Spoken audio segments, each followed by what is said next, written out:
We'll probably have a few more folks join us as we get started, but I want to go ahead and kick things off. Welcome to this month's professional development offering from AFP WNC. My name is Ben Underwood. I'm serving as chapter president right now.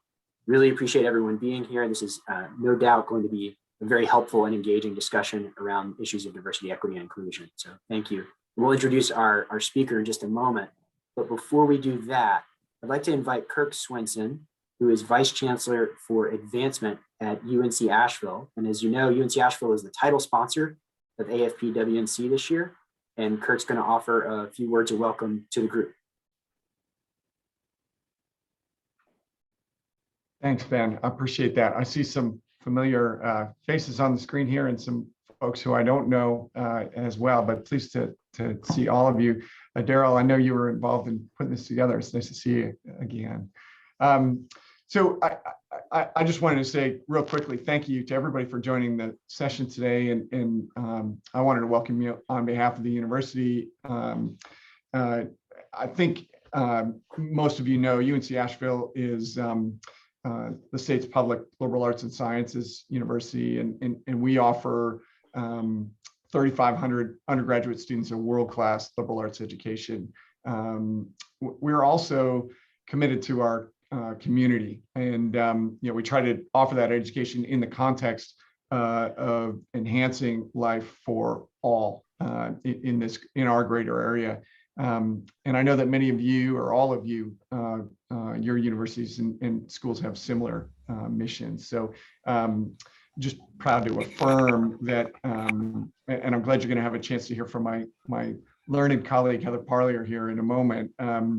But affirming from a university perspective, that we believe that a more fair, a more just, a more equitable society is better for all, and it really raises, it lifts all boats. Our work, we really try to connect our educational mission up to into enhancing this community in that way. So we're happy to sponsor AFP because we think that the resources that the chapter provides to the local nonprofit sector are meaningful, and I appreciate the chance to bore you all to tears here today at lunchtime. But this is one of the ways that we feel like we make an impact on the community by strengthening the organizations that you all work for that are really working to improve lives throughout Western North Carolina. So with that, I will turn it back over to Ben, but just to say thank you all for joining us today. Thank you for your commitment to this topic. And thank you for the work that you do on a daily basis to make this a better place for everyone to live. Thanks for that, Kirk. Before we get into the main substance of today's conversation and presentation, I need to run through several announcements. So please bear with me. There's a lot on the horizon, a lot of exciting things just ahead. First, a thank you to our other sponsors. In addition to UNC Asheville being our title sponsor, our leadership sponsor this year is Western Carolina University. We have two underwriter sponsors, AB Tech and the Community Foundation of Henderson County, and a patron sponsor this year, First Citizens Bank.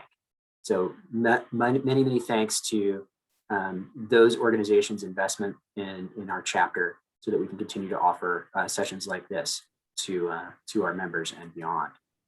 Please remember, there is a members only discussion session happening immediately after this. It is free for members, but registration is required. I just dropped the link in the chat for everybody. So if you haven't registered for that, please do. Those have been really great gatherings and a chance for us to make up for some of the lack of interaction that virtual life has imposed on us through a little bit of virtual social time. So please take a moment to enjoy that. Our next program will be on Wednesday, June 16th at 11:30, and it's going to feature Bill Kennard of the Dogwood Health Trust, as well as Wilson Sims, who is here with us today, of Sims and Steel, and they are presenting on donor affinity and purposeful engagement. So I know that's a topic that is very important to all of us, and these are two thought leaders in our sector and in our region. So please join us for that presentation on the 16th. And I've gotten questions lately about when AFP is coming back in person. Don't have a definitive answer on that yet. However, June 23rd, 5:30 at Pleb Urban Winery in the River Arts District, we're going to have a social gathering. We'll be mostly outdoors. Formal announcement coming soon, but you're getting a preview because you're here with us today. This will be our first chance to come together in person as a chapter since pandemic lockdown started. So please mark your calendars and plan to attend. I know I'm anxious to see this group live and in person once again. Final announcement before we turn it over to Heather. Philanthropy Institute. If you have not seen our announcements, please heed this call for your attention. July 15th, we have Vu Le, a national thought leader in the nonprofit space, prominent blogger at Nonprofit AF. If you're not familiar with him, I encourage you to check him out. He's going to be offering the Philanthropy Institute keynote at 11:30 on Thursday, July 15th. This is a virtual session, and the topic is race, equity, access, diversity, inclusion, and the future of nonprofit and philanthropy. That is an ambitious topic, one relevant, of course, to each of us, but also our executive directors and our board members. So please spread the word about that excellent session. There will be scholarships available for AFP members. So pay attention for an announcement around that. We expect those scholarship applications to open June 1st. Okay, that was a lot of announcements. I'm going to pause. Any questions for me about any of that? All right. Thanks, everybody. With that, Daryl, would you mind giving Heather an introduction? Hi, all. As Ben just said, my name is Daryl Gadsden, and I have this distinct honor and pleasure of introducing today's speaker as we get into today's conversation around equity and diversity in our work. Heather Parlier holds a Bachelor of Arts in English, Language, and Literature from the University of North Carolina at Chapel Hill and a law degree from the City University of New York. Heather, currently in her second stint at the University of North Carolina, Asheville, serves as the Vice Chancellor for Human Relations, Institutional Equity, and as a General Counsel. And as you all can tell, Heather stays pretty busy. Prior to joining the team at UNC Asheville, Heather held roles at Columbia University in the city of New York as Vice Provost for Equal Opportunity and Affirmative Action.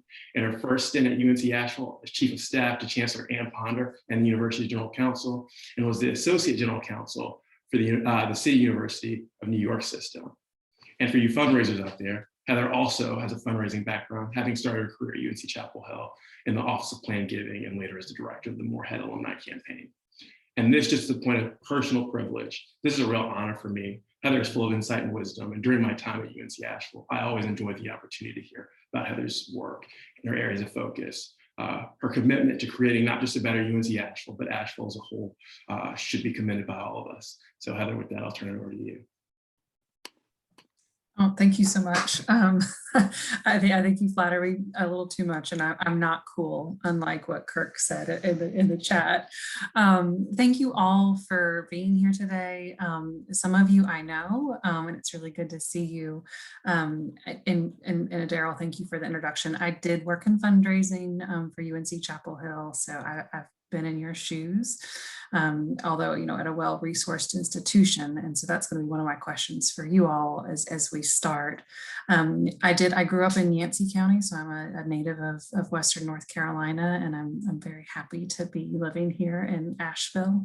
And so I guess I know we don't have a ton of time today, but I would love if we could just quickly go through, and if y'all could introduce yourselves to me and tell me what organization you're with, and whether you have a dedicated HR or DEI, diversity, equity, and inclusion professional at your organization.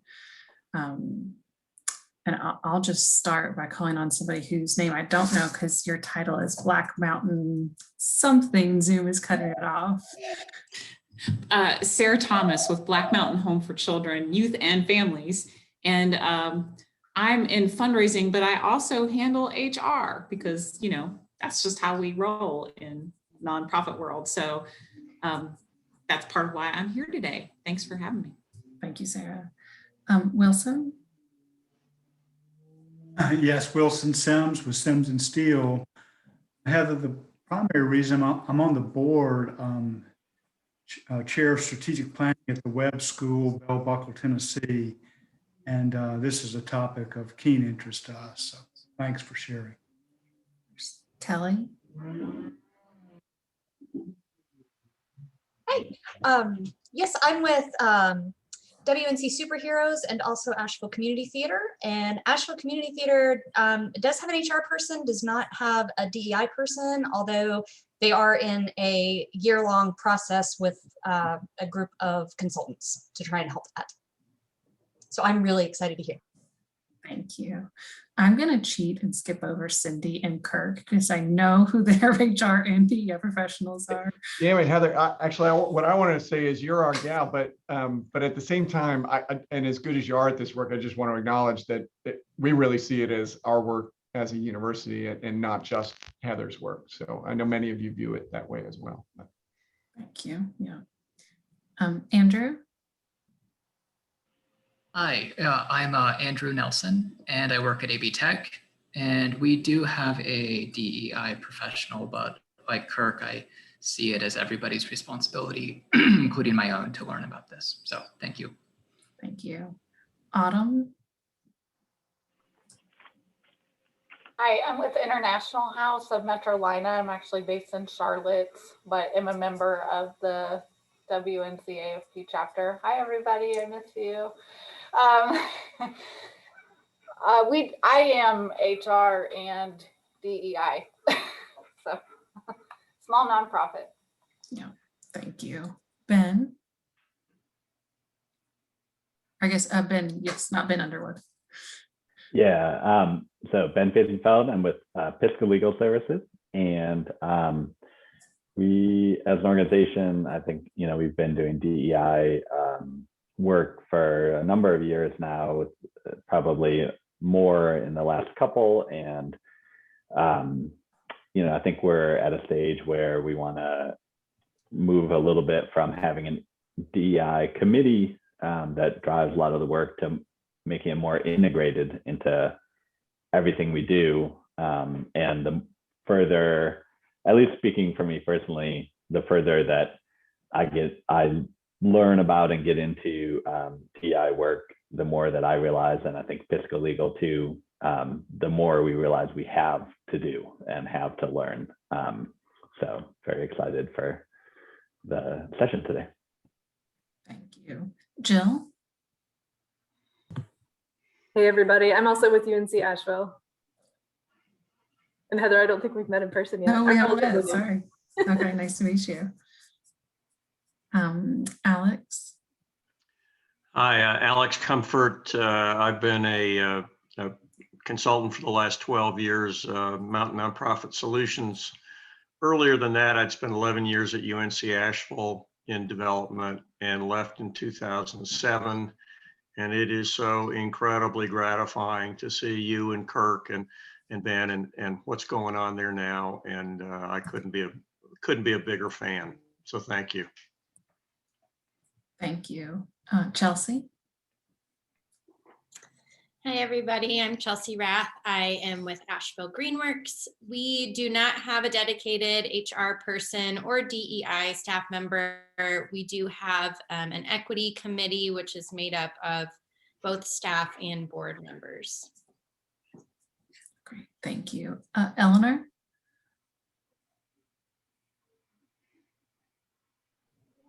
I'm Eleanor Ashton with Homeward Bound, and about a year ago, we hired a dedicated HR person, which has been wonderful. We've been doing some DEI work, but don't have a committee set up or a person dedicated to it. So we hope to do that soon. Thank you. Rebecca Lynch? I'm the executive director for Chow Chow, Asheville's culinary event series. I'm the only employee. We have just completed a 7-month equity training journey with a local consultant. And we do hold on our board a community impact committee that does sort of have under it in its relationship work on IDA. Thank you. Tiffany? And it's good to see you, Tiffany. You're muted. Sorry. Good to see you, Heather. I am doing consulting actually with Wilson and Swenson Steel, but I'm also working part-time with a small national organization that does not have dedicated HR or anything in that realm. And personally, I've never worked for an organization that has looked at diversity through this lens. And so I want to personally gain, both personally and professionally, a lot of skills in this area and understanding and knowledge. So I'm really glad that we're having this program today and that you're here.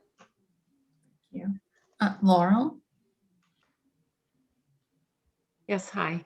I work with the American Red Cross serving Western North Carolina. So we have a large organization. There's quite an emphasis in this realm of DEI and IDEA.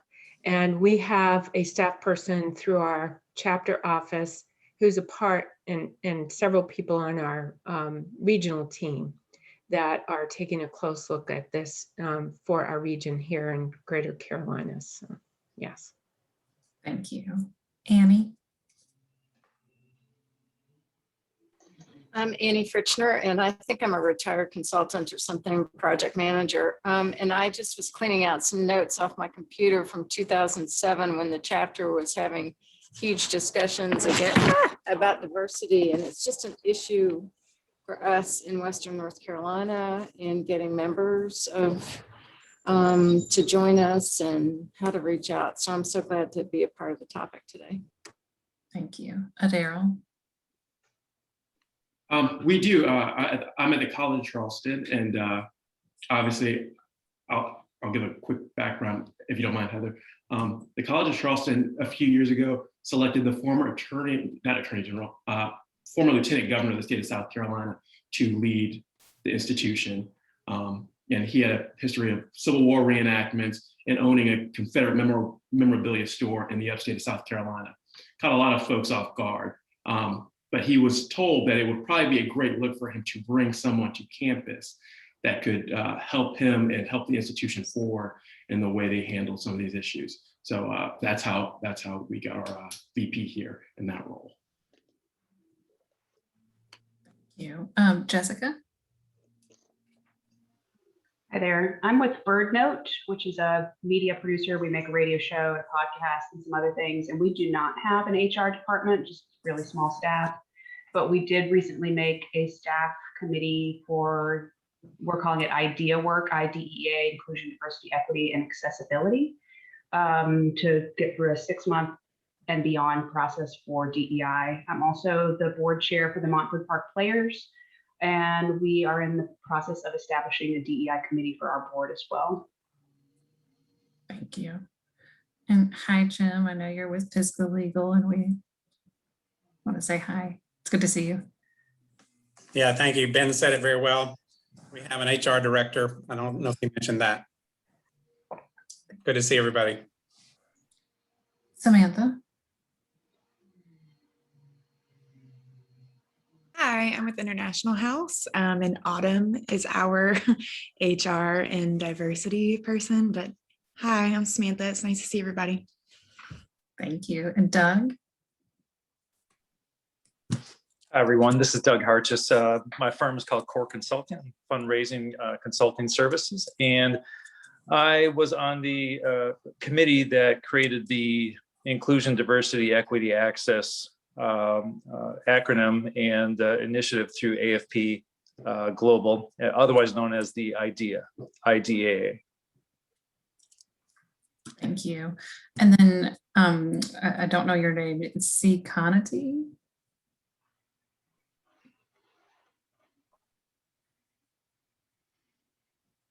Chad, can you hear us? Oh, is it Chad? Thank you, Ben. He may not, looks like he maybe can't hear. Looks that way. Okay. All right. Well, thank you and for indulging me with those introductions. It's helpful. And Chelsea, I spoke with a group that Chelsea asked me to speak with at Everybody's Environment, which is a collective of environmental organizations in Western North Carolina. So some of this may be repetitive, Chelsea, because I see this as I asked similar questions of that group, because some of you are large and some are small. Some of you have more resources than others. And so obviously I'm coming from an organization where we do have a lot of infrastructure around this. And so what I try to make sure the way I talk is that I don't want your takeaway to be, well, we have to hire, X, Y, and Z, or we need to do these things. I want to talk about sort of best practices. And I think that anyone can do this regardless of your size.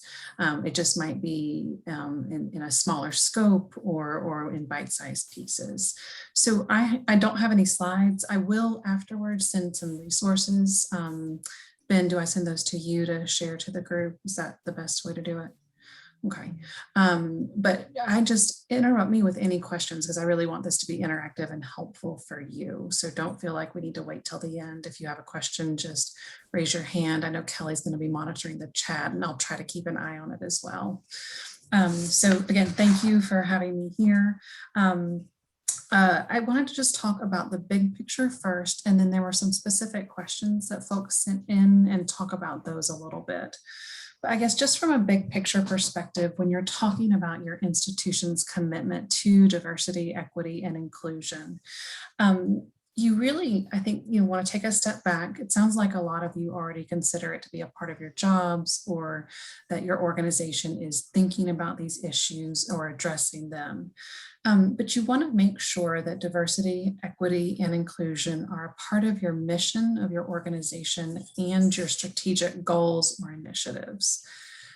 That can feel performative for some folks. A lot of nonprofits, a lot of organizations these days have DEI as a stated mission or a stated goal.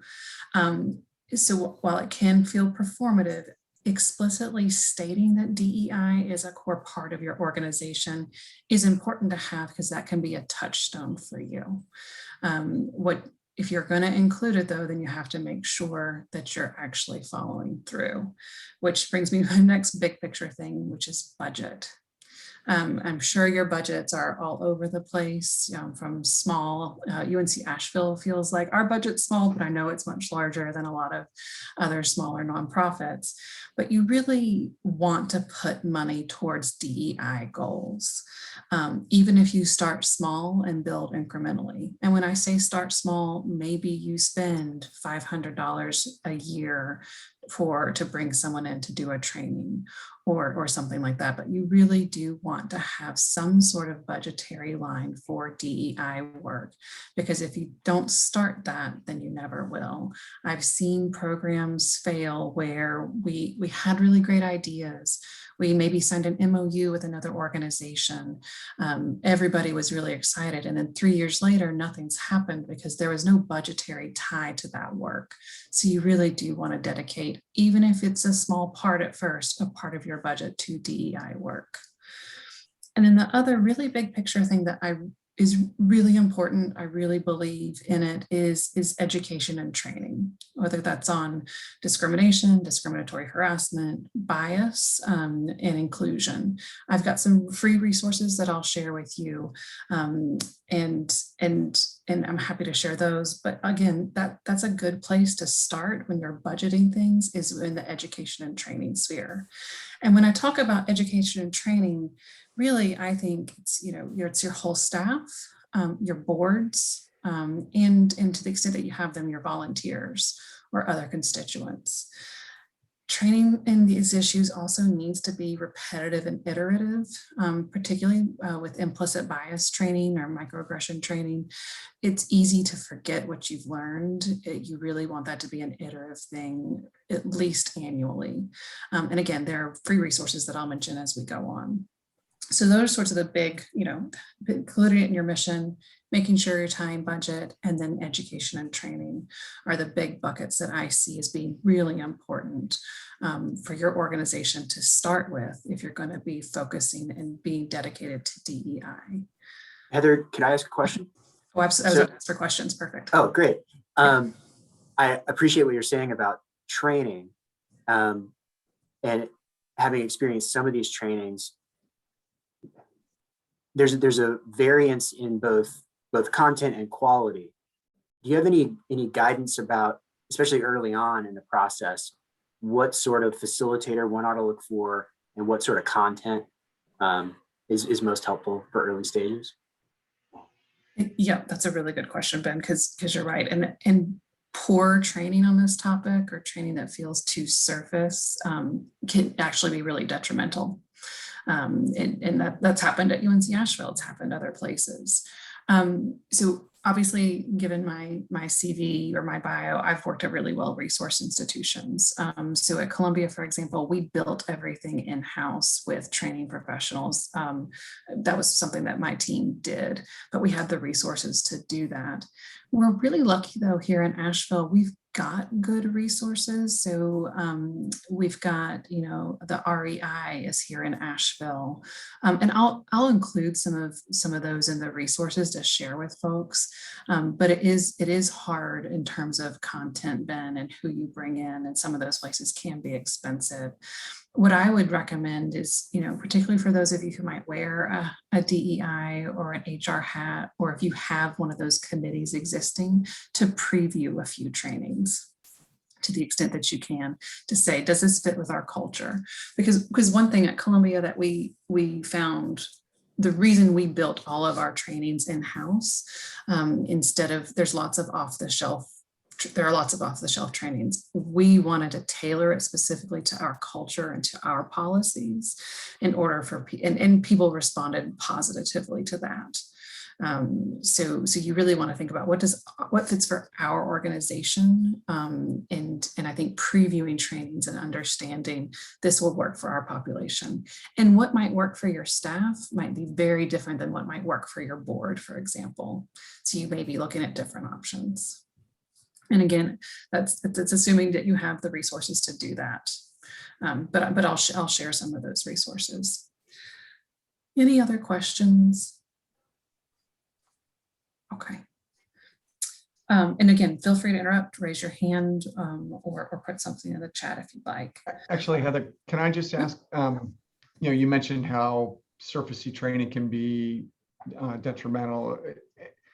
Could you give, is it too much to ask? Could you give an example of that so people really know what to be aware of or look out for? Yeah. Well, so I do think, so I am a lawyer, and, non-discrimination training is important, and that can feel surface and it can feel like it's a check the box, but I do think that's an important tool, and those can be a little more off the shelf, like a half-hour module about what protected categories are, what you can and can't do in a hiring process or in an employer process. I guess when I say surfacey, what I have seen, and I've seen really expensive consultants do this too, right? So it's not necessarily about money, but it's not digging into the real issues. It's just sort of, politically, I want to be appropriate, but just, just sort of not really saying, like, recognizing identities and different identities and how they interact. And, we at UNC Asheville many years ago hired a consultant who came in, and we spent a lot of money, and there were no concrete steps that anyone took away from that training. Instead, it was a lot of what I would call DEI speak, and they didn't dig into things or really engage in conversations.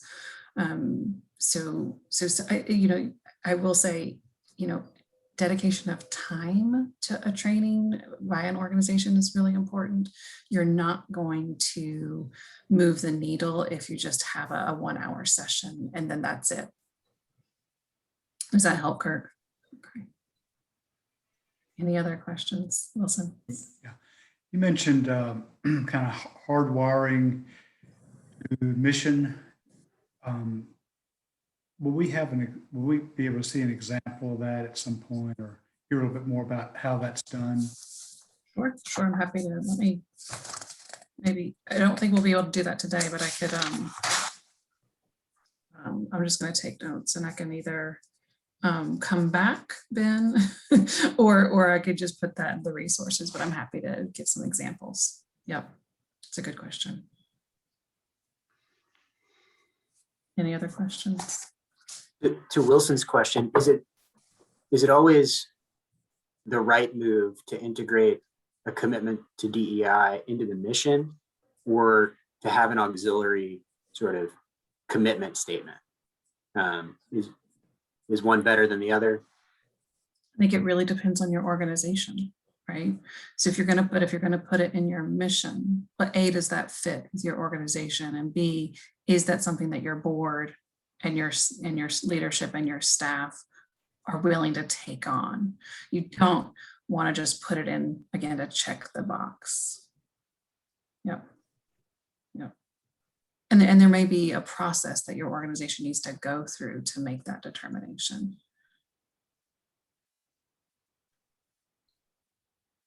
Yeah, and Tiffany saying maybe your core values. So at UNC Asheville, it's in our strategic and core values.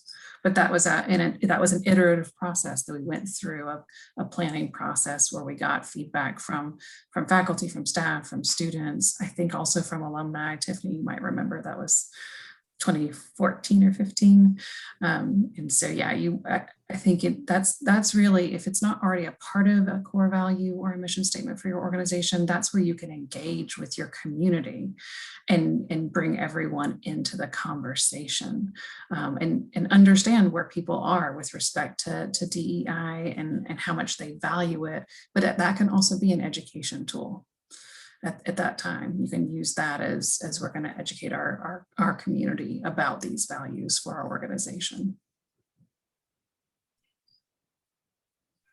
So I'm going to just turn to some specific questions, but continue to interrupt. I'm happy to answer questions.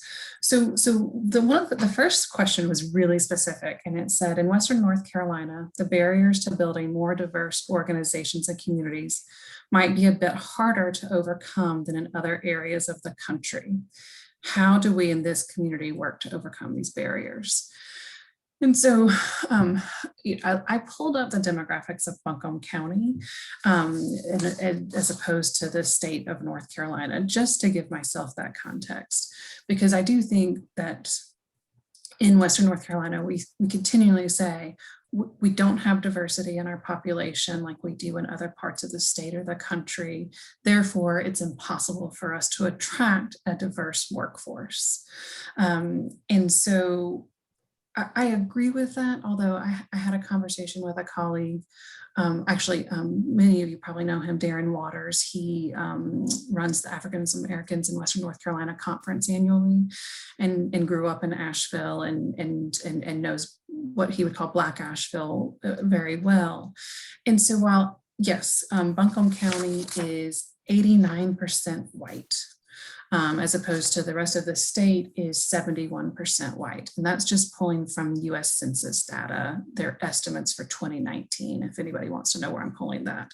So yes, so Buncombe County is a lot more white than the rest of the state. But at the same time, Darren and I were having this conversation. This was pre-COVID. And I have a almost 6-year-old, and he and I one day went to Asheville Mall, and there's a children's play place there. And then that same day went to the North Asheville Library for a children's event. When we were at the Asheville Mall, if you had dropped me into the Asheville Mall and I'd never been here before, I would have said that Asheville does not have a diversity problem. That the white children were probably the minority in the play space, Black, brown children. And obviously this is my perception. I heard multiple languages. And I thought, okay. And then he and I went to the North Asheville Library for a children's event. And from my perception, there was one child in the room of probably 30 who did not look white. And Darren and I were having this conversation about, okay, but what spaces do we make sure people feel welcome in, right? And the North Asheville Library must not feel like a space where people feel welcome. And so while, yes, I do think that Western North Carolina, we don't have the diversity in terms of race and probably others, religion, national origin, and the things like that, I do think that we have diversity that we're not tapping into. So I just want to make that point. We also do have the Western North Carolina Diversity Engagement Coalition. So it's the WNCDEC. I'll link to that in the resources. That is a nonprofit that was formed in 2013. UNC Asheville was one of the founding members. The Chamber, the City of Asheville, Buncombe County are all members. And the point of establishing that organization was to look at increasing the diversity in our workforce. The organization's changed a little over time, but we're trying to refocus. Does anybody know if they're a member? I think Jim Pisgah might be a member of DEC. Does anybody else know if they're organized? AB Tech, I think, is one. We could be, although I'm not a participant for our organization, so I'm not sure. I don't know if y'all are. I might recruit Jackie and get y'all to join. So anyway, so that I'll share that resource, but that was a focus of that, because there was a recognition that that as employers, we needed to band together and say, okay, how do we both resource share, talking about accompanying partners? I mean, that's a huge issue here in Western North Carolina. I helped recruit Kirk, and that's a conversation that we had. I think I relocated here with my husband, and we went to a party shortly after we moved here, and he did not have a job. And everyone said, well, Asheville's BYOJ. And we said, what does that mean? And they said, bring your own job. So, whether or not you want to join DEC, as your group exists, sharing resources, saying we've got this great person who's a finalist, their partner, their spouse, whomever could in order to recruit them, we could really get them a job here. And using your group, you may already do this to share CVs and to help with the accompanying partner piece, because that can be a barrier for a lot of folks. So I was going to move on. A lot of I want to talk about this because some of your questions really related to best practices for equitable hiring and hiring processes. So I was just going to run through some best practices there and then see what we have time for. We end at 12:15 then? Yes. 12:30. Oh, 12:30. Okay. Good. I have a little more time than I thought then. So in terms of best practices for equitable hiring and attracting and retaining, because when I talk about inclusion, there's that retention piece, retaining a diverse group of employees. You really want to make sure that you have clear procedures and that you're following a process. There are studies that show that hiring by word of mouth versus advertising and having a clear process adversely impacts people of color. And so at UNC Asheville, and Kirk knows this, we have pretty strict rules, but they exist for a reason. So we have an applicant tracking system. Some of your organizations might be too small to have that, but you still want to think about what is our process when we are hiring. You always want to post and advertise, whether that's just putting it on your website and advertising in the places that you can afford to advertise, but you really want consistent and as broad advertising as you can. So for example, UNC Asheville, obviously we use the Chronicle for Higher Education and Higher Ed Jobs because we're a higher ed institution. We also post to places like Indeed. We focus on because we're covered by federal law in terms of where we're supposed to post as well. So we focus on veterans hiring and disability hiring because that's something that we're required to do. We've recently really focused on our local advertising. So we advertise now in Cherokee One Feather for all of our job postings, in the Urban News, and then in a Spanish speaking publication or Spanish language publication. And so we've actually, when we started focusing on local advertising sources, we saw an uptick in applications. So we still do our industry specific, and you want to as well. But we also focus on local. You also, for you all, you want to look at your industry specific areas. So you might have some that are fundraising specific or environmentally focused. Utilizing your free resources like listservs or other organizations. I'll include this in the resources that I'll send to Ben, but there are also, I just looked, there are professional associations. There's an African Americans Development Officers Association. And so thinking about within your industry, what are the listservs or resources that might have, an identity focus? Like, I don't know if there are women fundraisers or parent fundraiser groups, things like that. You want to make sure you're advertising really broadly, but then also focusing on your industry and thinking about different identity type and listservs or other organizations that you could reach out to. And so really advertising is a huge piece, because in order to get a pool of applicants that's diverse, you want a really, really broad reach. We track all of our diversity data at UNC Asheville. For smaller organizations that don't have an HR person, that might be harder. But what we do at UNC Asheville is we make sure we're tracking the self-disclosure. This is self-disclosure by people. And then we look at the pool. So if, for example, 100 people apply for a position and the makeup is 50% men and 50% women, and then the department says, okay, our short list is 10 people, and suddenly the makeup is 80% men and 20% women. Our team looks at that and says, okay, what happened? Should we go back to the pool? Why did you have 50-50 representation and then go to 80-20? We also do that by race. We look at it in the aggregate. We're not making decisions based on individuals' identities, but we are being really careful about what our pools look like in terms of makeup and diversity, both in gender and in race and national origin. And then something else that we do is, we're really thoughtful about how we put together search committees. We train all of our search committees, and in that training, we talk about non-discrimination, the basics. You can't ask somebody, what their gender is, what their religion is, what their race is. But then we also talk about bias and implicit bias. And so I'll talk about that a little bit later to the I'll make sure I have time for that.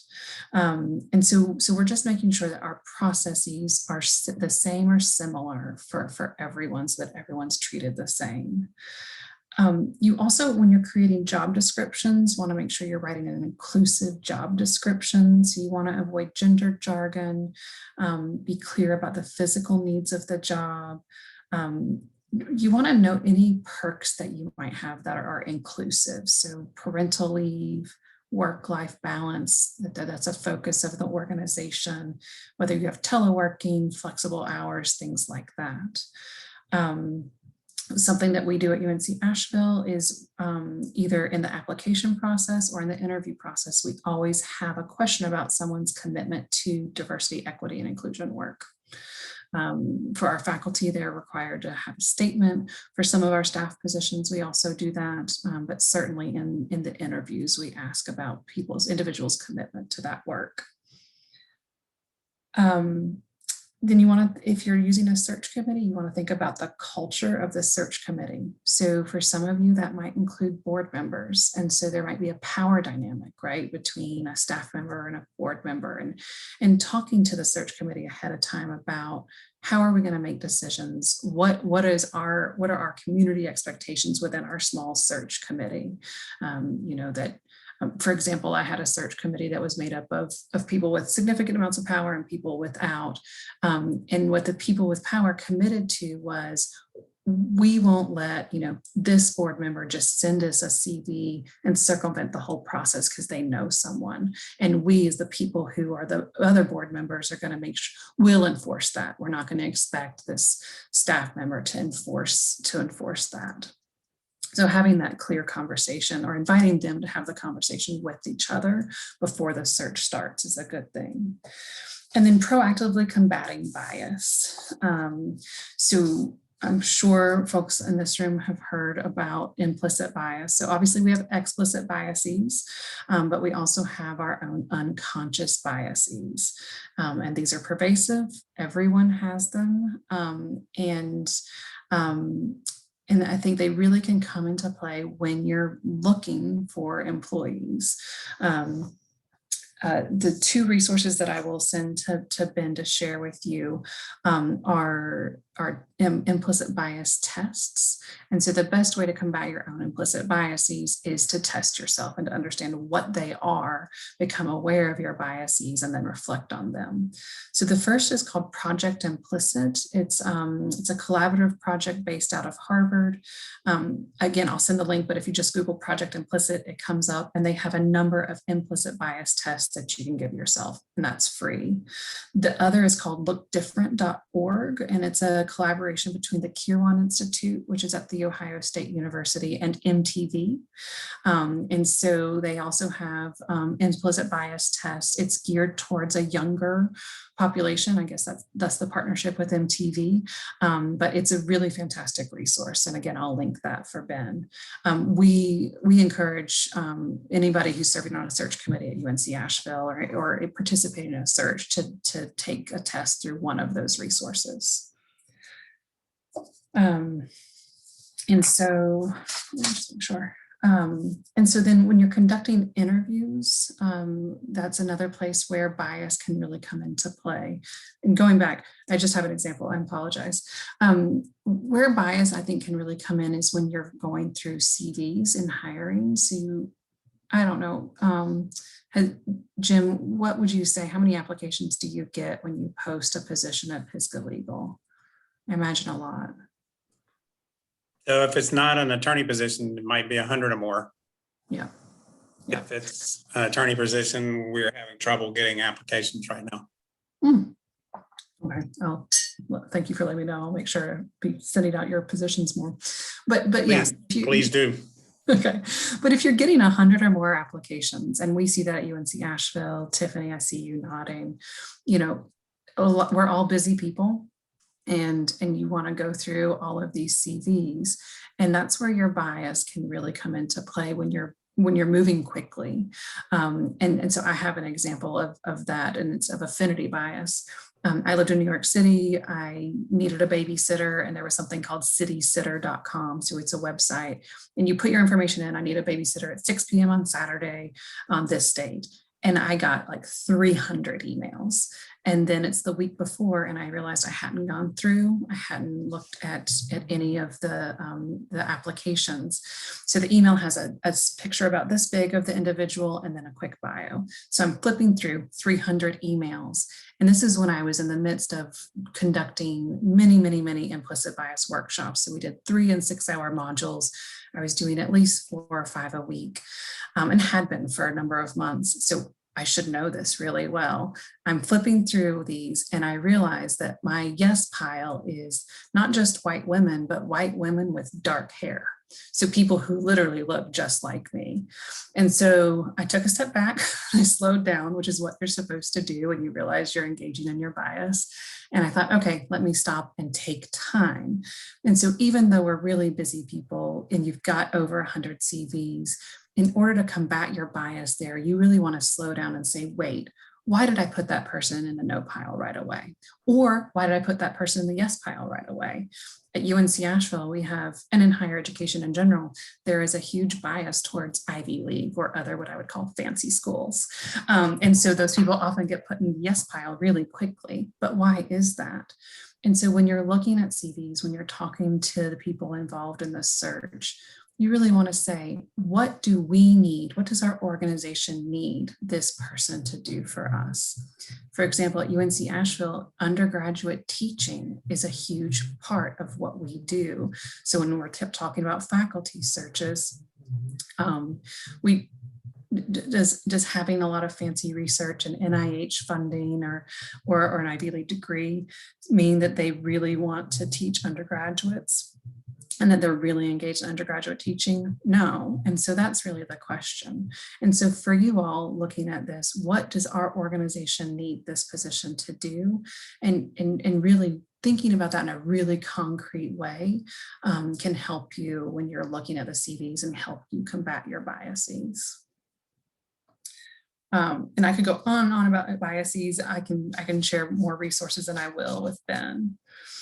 And then just a few more quick examples and then I'll stop. Just examples of model HR practices and policies. And when we're talking about increasing diversity, I really believe in pipeline building. And so that might look very unique for your organization. Internships are a great way to build a pipeline. Make sure they're paid. If that's really important. You could work with your local college or your community college. And if we're in Western North Carolina, you've got a lot of resources there to look for interns.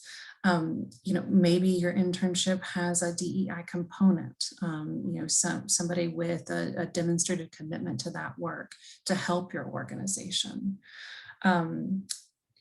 Postgraduate fellowships are another great way. So like a 1-year position, that's a contract position for someone who's just finished their bachelor's or maybe their master's or even their PhD.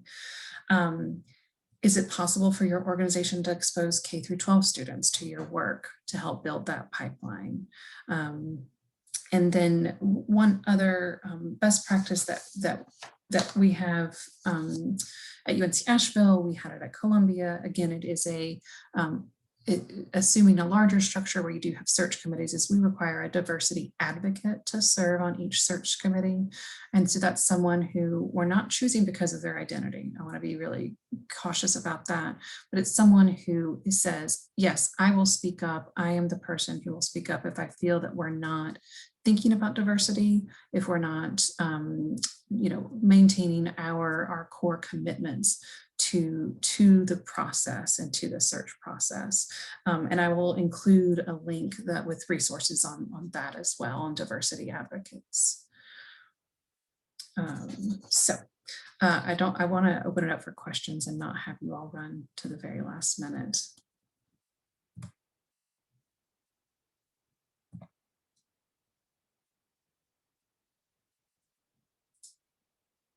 Does anybody have questions, Jim? Heather, I was just going to observe that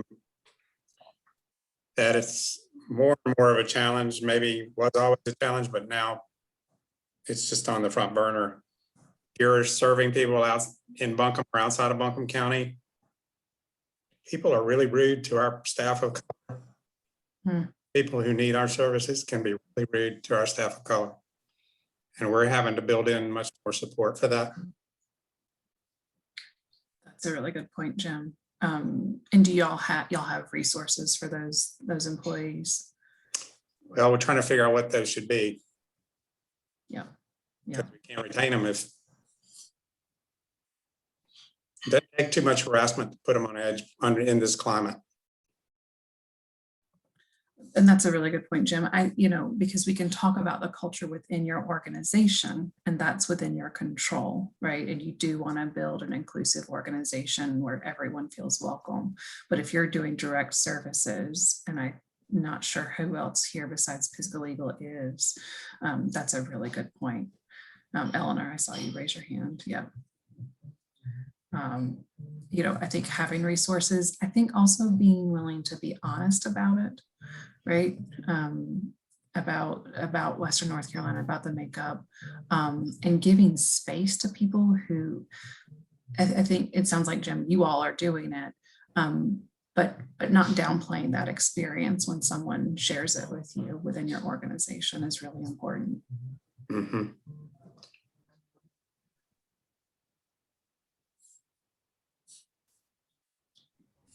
Heather, are there some common pratfalls? I think you're kind of getting to it in that last conversation, but are there some common pratfalls you've seen in hiring people of color into an organization where maybe you're not at the level of diversity within your organization you'd like to be? And any advice that you can give about talking about that, discussing that with candidates? Is that something you think is worth explicitly calling out as you discuss with candidates, or is it better to let that speak for itself? And just any advice there?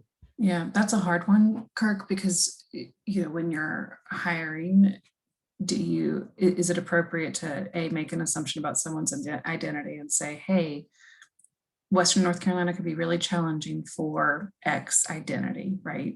So you don't want to do that. Something that we're doing at UNC Asheville that I hope that the DEC, that organization I mentioned to you all earlier, will start to do is that they're called either employee resource groups or affinity groups. And so at UNC Asheville, a lot of organizations do this already. We're a little bit behind at UNC Asheville, but we're going to, for example, have an AAPI employee resource group. We're going to have a Black employee resource group. And so those are sort of informal, although we are going to be providing some seed funding to them, groups where they could be a resource during the interview process. For example, we've gotten feedback from Black employees coming to the area for the first time saying, I'm not, are there places where I can get my hair cut that would meet my needs? So things like that, where does it feel comfortable to live? Things like that. So we're doing that at UNC Asheville. It's something that the DEC is talking about, so that we could have employee resource groups for smaller organizations, but that could be a resource during the interview process. Go ahead, Kirk. I was just going to say, I'll just offer, I know you say it's tough and it's always going to be a call. I'll just offer a story from personal experience. When I was working to diversify a team where we had no racial and ethnic diversity, right? And it just felt to me like the elephant in the room as I was talking with candidates, one in particular. And so I said to that person, there are some, I want you to know this is a personal commitment of mine, that we're not going to check the box on one hire and be done, that, we have a long-term commitment to strengthening this staff by increasing our diversity. If you would be the first person in the door, there are some responsibilities and some challenges that go along with that. And I just want to acknowledge those up front and to say to you, I'd be a place where you could come and vent about that, and also where you could come and strategize about that. So in other words, to let that person know explicitly, like, I get it, you've just spent a day with us and you don't see Black and brown faces on this team. In that case, and maybe I just made a good judgment with that person, but in that case, that person said, boy, I really appreciate that, this conversation, and I'm in, right? Like, I'm ready for it. And so anyway, just a different perspective on that. That's all. Yeah, and I will say, I think, racial anxiety is a real thing. And I think that being afraid to talk about the implications that race might have on someone coming to an organization or staying in an organization, it's important to be able to have those hard conversations and be honest, right? And I think a lot of organizations struggle with that. You can put your pretty pictures together and look like you have a diverse organization or population, and that doesn't feel good if someone thinks that that's the truth and then comes and then it has a completely conflicting experience. Heather, when you resource us with all this information, either then or now, if you just have comments, I think I'm interested personally, so not even an organization level, but an individual personal level, of the idea of breaking your bias, being aware and breaking that is, I think over the last year or two, I've really been shocked with things I'm learning about how I grew up and what I think and believe. So any advice, resources, best practices, like at an individual level to really open up to that? Yeah, that's a really good question. What I will say first, and I think everyone in this room would know this, is that you want to seek this information on your own and you don't want to rely on any particular identity group to educate you. That happens frequently, and that's not the way to do it. I can do a little personal page too to send to Ben, because there are just so many amazing resources, podcasts, books, articles. Yeah, I mean, and it's really, you know, it runs the gamut. You know, NPR has a really great podcast called Code Switch that I would definitely recommend to everyone. I actually haven't listened to it yet, but the New York Times Nice White Parents podcast is supposed to be really good and eye-opening. But there's lots of resources, and I can definitely put some pieces together for sort of personal breaking of bias as well. Thank you. Mm-hmm. Well, I hate to cut this conversation off, but we're at time, and I want to be respectful of that, and as well as folks who are going to be joining the members only session after this. So thank you, Heather. Thank you.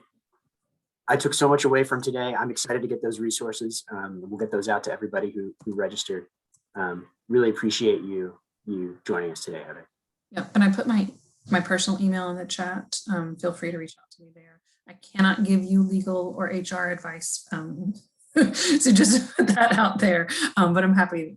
Please feel free to email me if you have other questions. All right. Thanks, everyone.